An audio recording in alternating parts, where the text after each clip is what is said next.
Greetings, Public Health 400 students. This is Cotton, your Public Health Librarian. I'm sending out some videos addressing your individual group topics. And so these videos are going to be considerably shorter than the last one, but they're really going to focus entirely on your specific topic.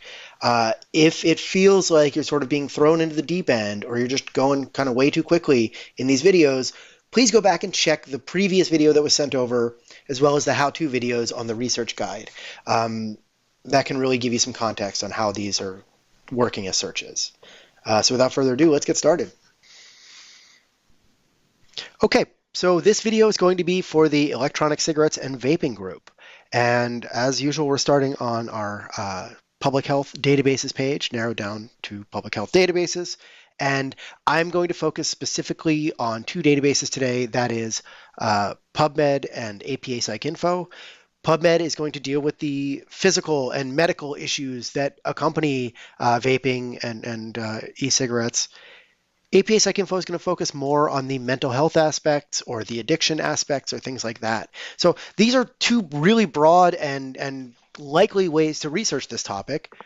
But it's worth mentioning that this is not the only way to do this. There are other areas in which you might want to focus on. For instance, you might want to focus on how vaping may affect academic performance. If that is the case, you might want to check an education database. Public health is wonderful in that it goes into so many different other disciplines. So I don't want to mislead you and say that these are the only two ways to research this topic. These are just going to be the most common ways to, and it really should give you a good starting point for your subject, but I just want to be clear about that. Okay, so from here, I'm going to start with PubMed, which, as I mentioned, is going to deal with the medical aspects of these things. Now, you're probably used to using PubMed. It's a pretty wonderful database. I am not going to start by searching up here. I am actually going to go down here and look at the mesh database. This is going to allow me to search for subjects rather than search by keyword. It's great if I find a bunch of articles with the word vaping in them, but I'd rather have articles that are about vaping than has those words. So from here, I can search for, let's say, e-cigarettes. Actually, I'll just type in e-cigs, because I already know that the way they're describing e-cigarettes is going to be electronic nicotine delivery systems, which is not how probably anyone in the right mind would search for this exact topic. So that's important to know. Another thing that is really important about this is that we can see this is specifically going to be the objects, the devices, e-cigarettes. It's not going to be, say, the content of what is going in your lungs. It's going to be more having to do with the specific devices, which is fine, but it's worth, keeping an eye on that. From here, I can always use my search builder to the right to put together my search. And I might add to search right there, and we see electronic nicotine delivery systems shows up just fine. And when I click search, I'm getting back almost 9,000 results. Now that's one option, but remember, this isn't all of our search. So it's great that I have this in here, but I might also want to include vaping, which is, the actual act of using these devices. So I can go up to the search window and again, just type in vaping. And luckily for me, it keeps electronic nicotine delivery services already in there. I don't have to worry about copying and pasting that. And what I can do if I want is just select this button and add. Now I'm going to select or here, because for me, either one of these subject headings works. I don't know if I want to focus on the devices or the actual act of vaping, but I don't have to worry about that just yet, because I'm saying I will take either electronic nicotine delivery services or vaping. And when I click add to search builder, we can see that or is going to be really instrumental. I don't want and if I'm searching for two things that can kind of be interchangeable for me so far.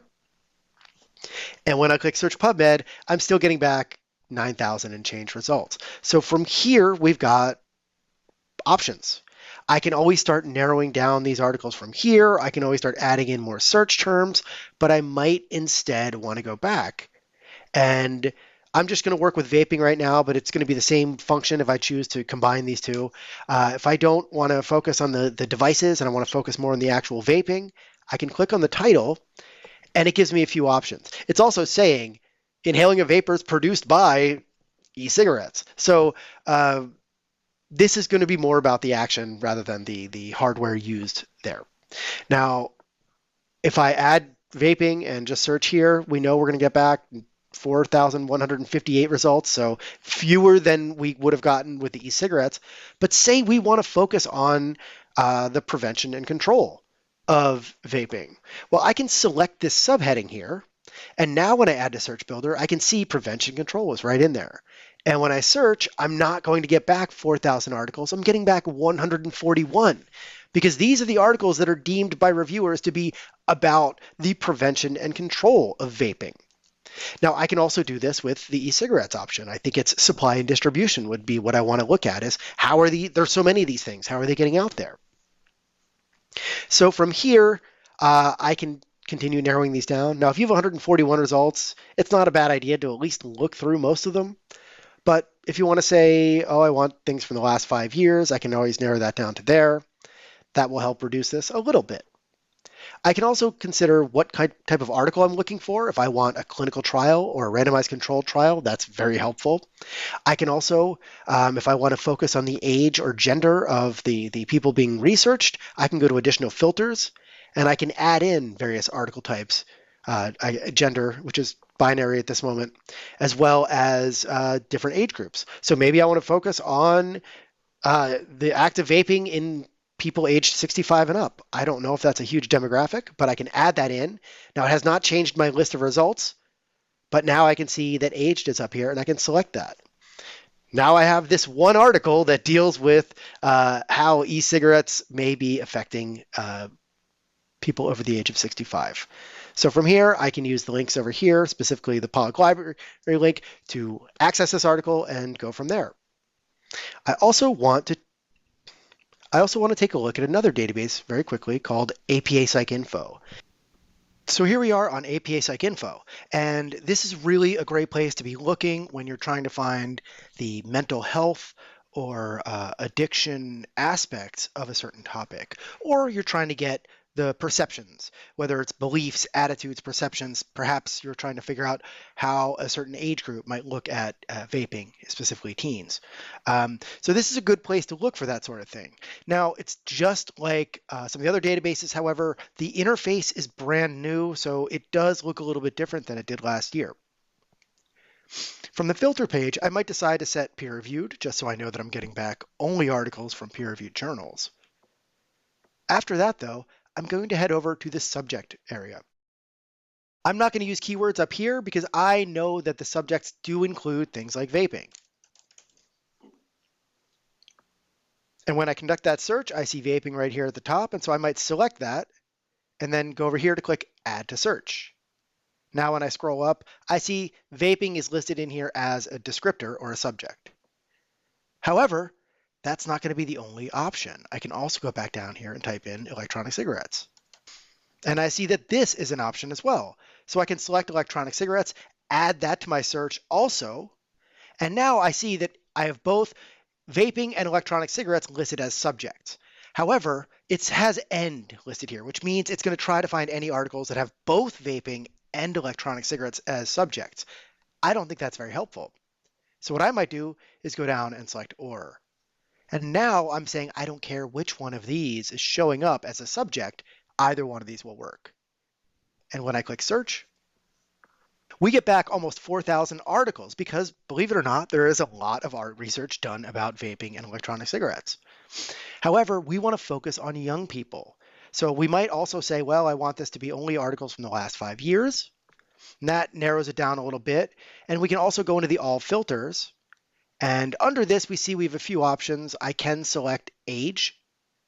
And if I'm looking for young adulthood or adolescence, let's say, adolescence is probably the right call. I can select that and apply that. And now I'm only getting back articles that are peer-reviewed from the last 5 years that are including adolescents or teens. And now there's the ominous 666 results. However, that's okay because I don't want to read 666 articles, and I don't think you do either. So I can go into these all filters, scroll down slightly, and see the major subject headings. And when I open that up, it's going to tell me what are the most common subject headings being found here in these results. And some of these are not very surprising. However, I do see things like adolescent behavior, drug usage. And so those might be helpful, risk factors. and I can click on 43 more to get even more options in here. And this can be really helpful for me to get an idea of sort of what are the most common topics being featured here. What would I maybe want to focus on as I narrow down my area of research? Would it be risk perception, marijuana maybe, social media? You can see there's a lot of different directions we can go. And so it's really helpful to consider these as you are working on your topic and as you're working to narrow down the results to articles you want to find. So that's really it for APA PsycInfo. Just so you know, when you click on one of these articles, if it says find a public library, that's okay. If you click on it, it's going to take you into the OneSearch apparatus, and you'll be able to access the article through those results, as you can see here in the case of Science Direct. All right, so that's really what I have for today. Like I said, please feel free to reach out if you'd like more guidance. Please check out those earlier videos if it feels like this is moving way too quickly. And don't forget, I'm here on the Public Health Research Guide. You can always view the how-to videos on using the databases right here. And you can also contact me with my information right there. So thank you for your time. Good luck with your research, and let me know what I can do to help. Have a great day.